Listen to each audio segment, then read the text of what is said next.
of the Village Development and Security Committees, JKKK, Federal JKKK and Orang Asli JKKK are covered under a Takaful insurance scheme effective April 1st. Rural and Regional Development Minister Datuk Sri Ismail Sabri Yaakob said this initiative recognises their contributions to social, economic, community and human capital development in villages as well as rural and Orang Asli communities. Datuk Sri Ismail Sabri said under the scheme, the government contributes 10 ringgit while members pay 7 ringgit per annum to receive the benefits. They are entitled to collect 5,000 ringgit for accidental death and 2,500 ringgit for death by natural causes. Bayaran untuk insurans itu adalah sebanyak 17 ringgit. 10 ringgit ditanggung oleh kerajaan. 7 ringgit saja ditanggung oleh JKK dan mereka tak perlu keluar cash sendiri, mereka cuma tolak daripada allowance mesyuarat bulanan mereka. Sebab setiap kali mereka mesyuarat bulanan RM50, jadi tolak saja RM7. Speaking to the media after launching the Takaful Group Insurance Scheme in Branang, Selangor on Thursday, Datuk Sri Ismail Sabri said that members may choose a comprehensive protection plan with higher premium. This insurance scheme will cover all members under the age of 69. Currently, there are 250,000 JKKK members serving throughout the country. The government has taken efforts to ensure an adequate supply of poultry, meat and eggs for the domestic market and to capitalise on export markets. Agriculture and Agro-Based Industry Minister Datuk Sri Ahmad Shabri Cheek said the current self-sufficiency of poultry products is at 125%, and it contributed 75% of the 10 billion ringgit livestock industry in the country. Datuk Sri Ahmad Shabri said although Malaysia is self-sufficient in poultry, meat and eggs since the early 80s, the industry is facing challenges such as the soaring global prices of imported feed ingredients.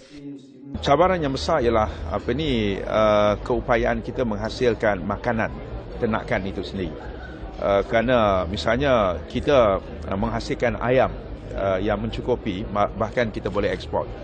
Tetapi makanan ayam itu sendiri kita import hampir 100%. He said other challenges include consumers' concerns over the safety of poultry products, the threat of emerging diseases, as well as environmental and animal welfare issues associated with poultry production.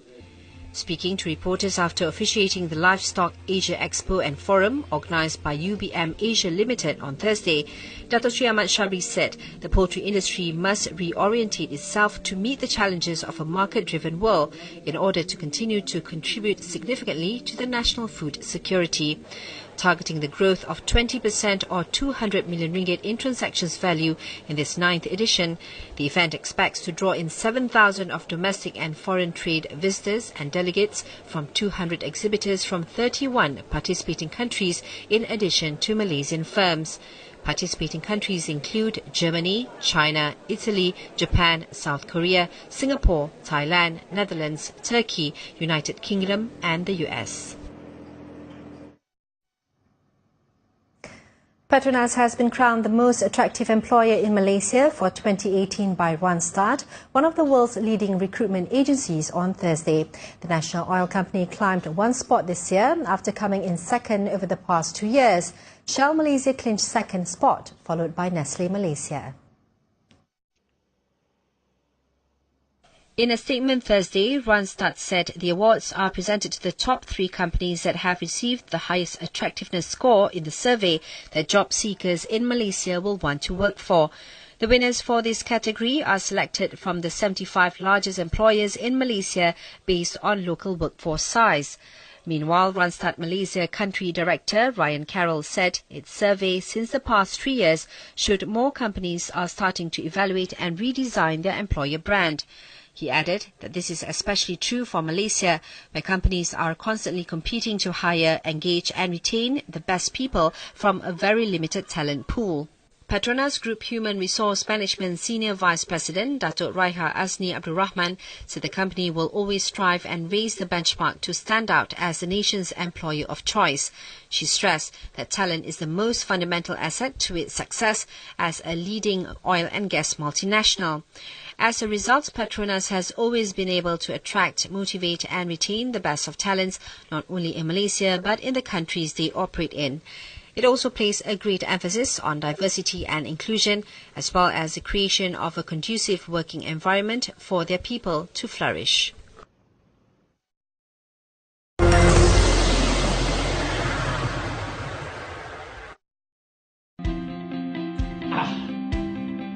Dah semak? Kejap. Terima kasih. Dah daftar sebagai pemilih kan? Pastikan maklumat betul.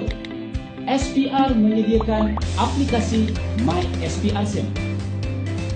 Dengan My SPR Semak, anda boleh membuat semakan maklumat pemilih. Mudah bukan? Muat turun My SPR Semak sekarang.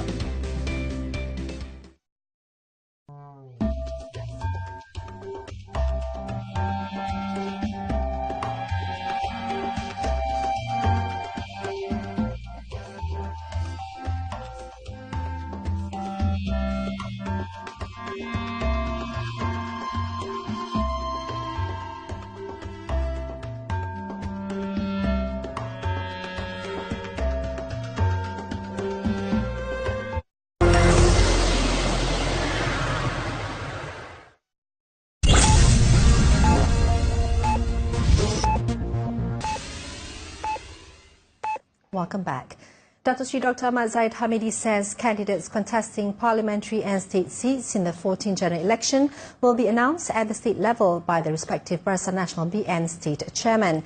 The BN deputy chairman said Prime Minister Datuk Sri Najib Tun Razak, as BN chairman, has given all state BN chairmen the power to announce candidates for parliamentary and state seats, as well as a suitable date to make the announcements.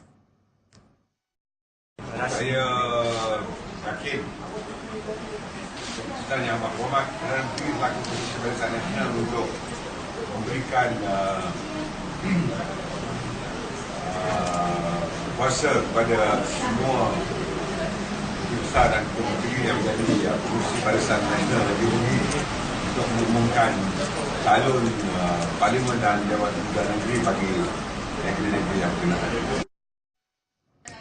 Speaking to reporters after visiting the Parit Empat voting district centre on Thursday, he said the decision has been made that all candidates for parliamentary and state seats from the states are announced by the state BN chairman.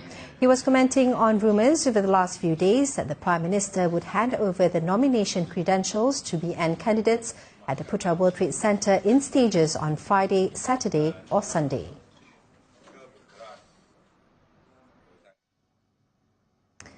Incumbent State Assemblyman for Senadin, Datuk Lee Kim Shin, has denied speculation that he will contest as Barisan Nasional BN candidate for the Miri Parliamentary State seat, one of the hot seats in Sarawak in the coming 14th general election GE14.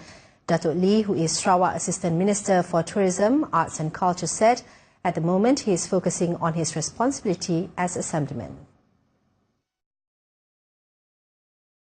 Saya telah pun diberi tanggungjawab amanat sebagai adun kawasan Senadin, dan saya mempunyai tanggungjawab untuk menjalankan tugas saya dan tanggungjawab sebagai adun. He was speaking to reporters after buying 3 sets of nomination forms for the Miri parliamentary seat at the Miri City Council on Thursday. Asked whether his stand of not wanting to be both state assemblyman and MP is due to party policy or a personal decision, he said that it is his own personal point of view. Accompanying Datuk Lee were the party's Secretary-General and Piasau State Assemblyman Datuk Sebastian Ting Chiu Yu, Publicity and Information Secretary and Miri Mayor Adam Yi Siu Sang, and Senadin Branch Publicity Chief Eric Chin Fen Siong. Datuk Lee